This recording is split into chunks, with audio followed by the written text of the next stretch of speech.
তামুলপুৰ জিলালৈ যোৱা বনভোজ দললৈ প্ৰশাসনৰ নিৰ্দেশনা উত্তৰাঞ্চলত বনৰে হাতীৰ বিচৰণৰ বাবে বনভোজস্থলীত নিষিদ্ধ প্লাষ্টিক আৰু সাউণ্ড সিস্টেম তামুলপুৰ জিলাৰ জিলা দণ্ডাধীশ পংকজ চক্ৰৱৰ্তীয়ে বনভোজ দলসমূহক কেতবোৰ চৰ্ত বান্ধি দিছে পুৱা 9 বজাৰ আগত বনভোজস্থলীত উপস্থিত হ'ব নোৱাৰিব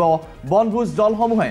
আবেলি 4 বজাৰ আগতে ত্যাগ কৰিব লাগিব বনভোজস্থলী এই মুহূৰ্তত পুনৰবাৰ জনাইছো তামুলপুৰ জিলালৈ যোৱা বনভোজ দললৈ প্ৰশাসনৰ নিৰ্দেশনা উত্তৰাঞ্চলত বনৰীয়া হাতীৰ বিচৰণৰ বাবে বনভোজস্থলীত নিষিদ্ধ প্লাষ্টিক আৰু সাউণ্ড সিস্টেম তামুলপুৰ জিলাৰ জিলা দণ্ডাধীশে পংকজ চক্ৰৱৰ্তীয়ে বনভোজ দলসমূহক কেতবোৰ চৰ্ত বান্ধি দিছে পুৱা 9 বজাৰ আগত বনভোজস্থলীত উপস্থিত হ'ব নোৱাৰিব বনভোজ দলসমূহে আবেলি 4 বজাৰ আগতে ত্যাগ কৰিব লাগিব বনভোজস্থলী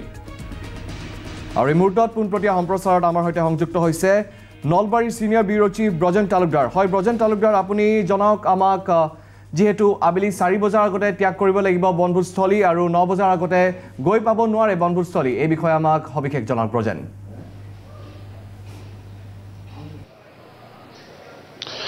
হয় সৌৰভ আসলতে শীতৰ আগমনৰ লগে লগে যেহেতু বনভোজকাৰী যিসমূহ দল থাকিব বনভোজৰ বাবে আহিব আৰু তামুলপুৰত সকলোৱে জানে বগামাটিকে ধৰি ইয়াত বিভিন্ন পিকনিক স্পট আছে আসলতে আৰু সকলোলৈ হাজাৰ হাজাৰ লোকৰ আগমন ঘটে এইকেইটা দিনত আৰু এইখিনিতে এটা কথা ক'ব লাগিব যে বনৰীয়া হাতীৰ জাক এইবাৰ ইয়াত যথেষ্ট বিচৰণ কৰি আছে আৰু তাৰ বাবে হাতীৰ যি বিচৰণ সেই বিচৰণৰ লক্ষ্য কৰি আসলতে জিলা আয়ুক্ত তথা দণ্ডাধীশ পংকজ চক্ৰৱৰ্তীয়ে এক বিশেষ ব্যৱস্থা গ্ৰহণ কৰিছে আৰু আমি এতিয়া তামুলপুৰৰ জিলা আয়ুক্ত তথা দণ্ডাধীশ পংকজ চক্ৰৱৰ্তীৰ লগত মই আছোঁ পোনে পোনে মই তেখেতৰ ওচৰলৈ গৈছোঁ হাতীৰ আগমন যথেষ্ট বৃদ্ধি পাইছে ইয়ালৈ তামুলপুৰ অঞ্চললৈ পিকনিকৰ বাবে আপুনি যথেষ্ট নীতি নিয়ম বান্ধি দিছে কি থাকিব কেনেদৰে পিকনিকটো আসলতে ইয়াত পৰিচালনা কৰা হ'ব হাতী মানুহৰ সংঘাত তামুলপুৰ জিলাত ক্ৰমাগতভাৱে বৃদ্ধি পাইছে আৰু যোৱা কিছু দিনতে আমাৰ প্ৰায় 4টাকে জীৱন নাশ হৈছে সম্পত্তিৰ ক্ষতি হৈছে আমাৰ ইয়াতে যথেষ্ট বনভোজকাৰী দলৰ সমাগম হয় ইয়াত যথেষ্ট আমাৰ পিকনিক স্পটছ আছে খুব ভাল ভাল জায়গা আছে বিশেষকৈ আমাৰ উত্তৰ ফালৰ কুমাৰীকাটা ফৰেষ্ট ৰেঞ্জ হওক বা তামুলপুৰ থানাৰ অন্তৰ্গত কিছুমান বনভোজস্থলী আছে তো এইবিলাকত আমি কিছু সতৰ্কতা অৱলম্বন কৰিব লগা হৈছে আমাৰ হাতী মানুহৰ সংঘাতৰ প্ৰতি লক্ষ্য ৰাখি বা পাৰিপাৰ্শ্বিক আমাৰ যি সুন্দৰ ইয়াতে পৰিৱেশ আছে সেই পৰিৱেশ যাতে অটুট থাকে আমি ভাৰতীয় নাগৰিক সংহিতা আইনৰ অধীনত আমাৰ 163 নং ধাৰাৰ বলবৎ কৰা হৈছে আৰু তাত আমি 3টাকৈ মূল নিষেধাজ্ঞা আৰোপ কৰিছোঁ প্ৰথম হ'ল যে আমাৰ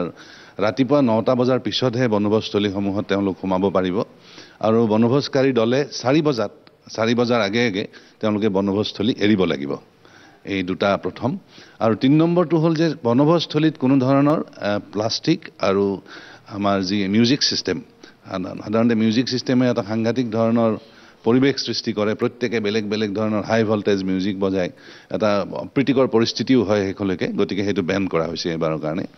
গতিকে এইখিনি আমি প্ৰথমতে প্ৰাৰম্ভিকভাৱে আমি 163 ধাৰা অনুসৰি আমি বলবৎ কৰিছোঁ আৰু আশা ৰাখিছোঁ যে এইখিনি সতৰ্কতাৰে আমি সুন্দৰভাৱে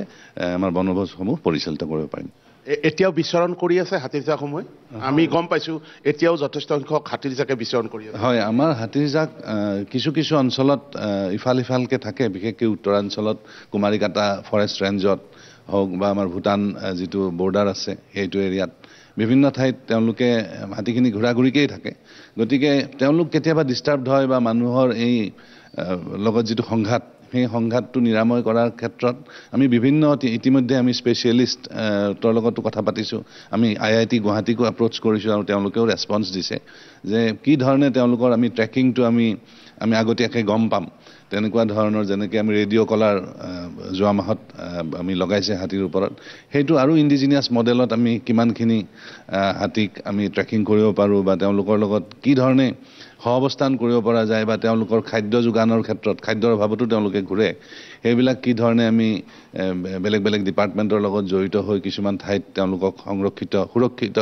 এটা অৱস্থাত ৰাখিব পাৰি তেনেকুৱা ধৰণৰ আমাৰ ইয়াতে আমি ব্যৱস্থা গ্ৰহণ কৰি আহিছোঁ অত্যাধিক চাউনৰ কথা কৈছে হেতু বন্ধ থাকিব লাগিব ডেফিনেটলি অত্যাধিক চাউনে এটা অপ্ৰীতিকৰ পৰিস্থিতি ঘটনা কৰে আৰু প্ৰত্যেক বছৰে আমি দেখোঁ যে বনভোজৰ সময়ত মানে বিভিন্ন দুখজনক ঘটনা ঘটে ফূৰ্তি কৰিব আহে মানুহে কিন্তু ফূৰ্তিৰ মাত্ৰাটো ইমান বেছি হৈ যায় যাৰ ফলত মানে আমাৰ শেষত এটা দুখজনক ঘটনাৰ আমি সন্মুখীন হ'ব লাগে হয় মাৰপিট হয় কাজিয়া হয় গতিকে এনেকুৱা ধৰণৰ ঘটনা যাতে নহয় বনভোজ এটা শান্তিৰ পৰিৱেশত মানুহে শান্তি বিচাৰি আহে সুখ বিচাৰি আহে গতিকে সুখৰ ঠাইত দুখ হ'ব নালাগে কথা এইটোৱে